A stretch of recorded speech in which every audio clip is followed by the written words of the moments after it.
आज हम लोग income tax law and practice पढ़ रहे हैं और सेमेस्टर 4 का है। राइटर का नाम है एसपी गोयल और एससी मल्होत्रा, यानी जो बुक का राइटर है वो एससी मल्होत्रा है और एसपी गोयल है। Income tax law and practice है, सेमेस्टर 4 का बुक है और चैप्टर हम लोग यानी इनकम टैक्स का सेकेंड हेड पढ़ रहे हैं, income from sale, income from house property. तो शुरुआत से आपको बताया जा रहा है, क्वेश्चन को ध्यान से देखिएगा। यदि आप मेरे साथ हर दिन अपने क्वेश्चन को सॉल्व कीजिएगा तो इनकम फ्रॉम हाउस प्रॉपर्टी में यानी जो आपका सेकेंड हेड है income tax law and practice का, उसमें कोई भी परेशानी या दिक्कत नहीं होगा। पहले इसका फॉर्मेट हम लोग समझ लेते हैं, क्योंकि जब आप फॉर्मेट समझ जाइएगा तो आपको बनाना आसान हो जाएगा।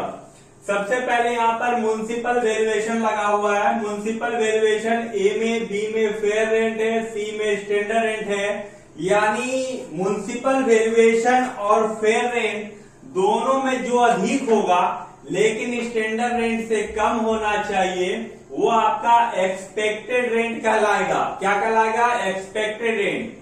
अब यहाँ पर लिख भी दिया गया ए एंड बी, यानी municipal valuation fair rent whichever is greater, मतलब दोनों में ज्यादा लेकिन not C and standard rent से ज्यादा नहीं होना चाहिए।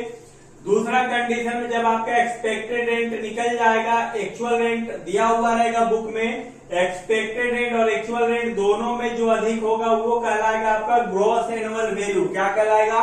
Gross annual value.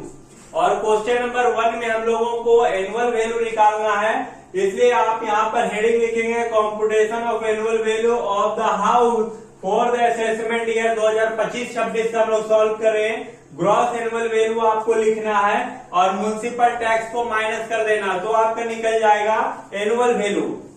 यदि आपको बोला जाएगा इनकम फ्रॉम हाउस प्रॉपर्टी निकालना है तो आपको क्या करना होगा? इस एनुअल वैल्यू में से माइनस करना होगा 30% ऑफ एनुअल वैल्यू का।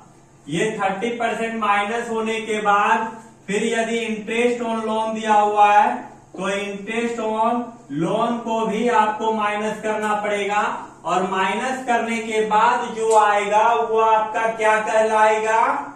वो आपका कहलाएगा इनकम फ्रॉम हाउस प्रॉपर्टी। तो चलिए पहला क्वेश्चन सॉल्व करते हैं हम लोग, ध्यान से सुनिएगा। पहला क्वेश्चन में लिख रहा है मिस्टर ए एक मकान का मालिक है जिसका नगर पालिका मूल्यांकन आपका दिया हुआ है, यानी म्युनिसिपल वैल्यूएशन आपका दिया हुआ 75,000 रुपया, फेयर रेंट आपका दिया हुआ 80,000 रुपया और 1 जनवरी 2016 से प्रारंभ हुआ था, 30 अप्रैल 2017 तक इस भवन में 3 इकाई को रेंट पर दिया गया है 30,000 रुपया प्रति वर्ष के हिसाब से। XYZ यानी 3 यूनिट है और 30,000 रुपए के हिसाब से दिया हुआ एक्चुअल रेंट है। बोल रहा है संपूर्ण भवन यानी पूरा भवन का नगर पालिका कर यानी म्युनिसिपल टैक्स आपका 12,000 रुपए चुकाया गया है। आपको मकान का वार्षिक मूल्य निकालना है यानी एनुअल वैल्यू निकालना है। तो चलिए अब स्टार्ट करते हैं। सबसे पहले यहाँ पर फेयर रेंट 80,000 रुपया दिया हुआ है, हम लोग लिख देते हैं फेयर रेंट 80,000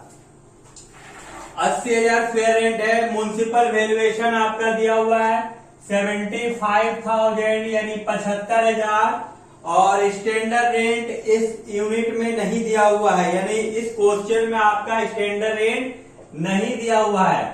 तो चलिए ये दोनों में जो अधिक होगा वो कहलाएगा एक्सपेक्टेड रेंट, यानी 75,000 80,000 में अधिक कौन है? 80,000 यानी फेयर रेंट है, तो फेयर रेंट बन जाएगा एक्सपेक्टेड रेंट जो कितना हो जाएगा? 80,000 रुपया। अब देखिए एक्चुअल रेंट आपका दिया हुआ 30,000 रुपया पर यूनिट है, एक्स वाई और जेड के लिए तो 3 यूनिट है, 30,000 करके 30,000 करके, तो यानी 30,000 रुपया 1 यूनिट का, तो 3 यूनिट का आपका एक्चुअल रेंट बन जा रहा है 90,000 यानी 90,000 रुपया। अब देखिए 80,000 और 90,000 दोनों में जो ज्यादा होगा ग्रॉस एनुअल वैल्यू कहलाएगा 1 और ए और B whichever is greater, यानी 80,000 90,000 दोनों में जो अधिक है, तो 90,000 अधिक है तो वो आपका क्या कहलाएगा, ग्रॉस एनुअल वैल्यू। तो चलिए यहाँ पर अब हम लोग बैठा देंगे, ग्रॉस एनुअल वैल्यू कितना निकल गया हमारा, 90,000 रुपया। और म्युनिसिपल टैक्स आपका बुक में दिया हुआ है 12,000 यानी 12,000 रुपया। जब आप इसको माइनस कीजिएगा तो आपका 78,000 यानी 78,000 निकल जाएगा और वो आपका एनुअल वैल्यू कहलाएगा। इस क्वेश्चन में एनुअल वैल्यू ही निकालना कहा गया था, जो आपका 78,000 आएगा। उम्मीद है आपको क्वेश्चन 1 नंबर समझ में आ गया होगा। सेकंड क्वेश्चन हम लोग बनाते हैं, चलिए देखते हैं सेकंड क्वेश्चन पे। यदि वीडियो आपको अच्छा लगे तो वीडियो को अपने दोस्तों के साथ शेयर कर दिए। वीडियो को पूरा देखने के लिए धन्यवाद।